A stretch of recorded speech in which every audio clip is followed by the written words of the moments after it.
অনেক দিন আগের কথা। কোনো এক দূর পাহাড় ঘেরা সবুজ রাজ্যের শেষ সীমানায় ছিল এক গভীর অরণ্য। নাম তার কালছায়া বন। সেই বনের এক কোণে ছোট্ট একটি কুঁড়ে ঘরে বাস করত এক দরিদ্র বনবাসী, ধনুমাল। তার সঙ্গে থাকত তার একমাত্র কন্যা নির্ঝরা। নির্ঝরা যেমন ছিল অপরূপ সুন্দরী, তেমনি বুদ্ধি আর জ্ঞানী ছিল সবার থেকে আলাদা। সে শুধু বাবার মেয়ে নয়, ছিল বাবার বন্ধু, ভরসা আর শক্তি। বাবা, অনেক বেলা হয়ে গেছে, আর কত কাজ করবে? না খেয়ে তো কাজ করা যায় না।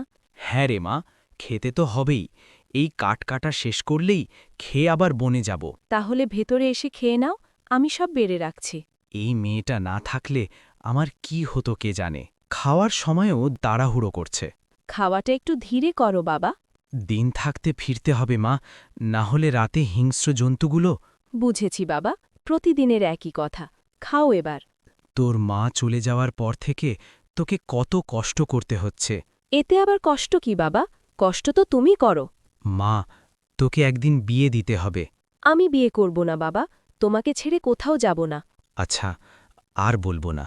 সেদিন বনে কাঠ কাটতে কাটতে কখন যে সন্ধে নেমে আসে ধনুমাল বুঝতেই পারেনি। চারিদিকে হিংস্র পশুর ডাক। ওরে বাবা, বাঘ! কোনো মতে প্রাণ বাঁচিয়ে সে দৌড়ে পালায়, গভীর রাতে অচেনা বনে পথ হারিয়ে ফেলে। হঠাৎ দূরে আলো, ওখানে মানুষ আছে নিশ্চয়ই।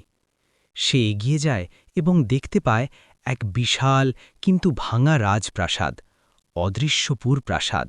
ভেতর থেকে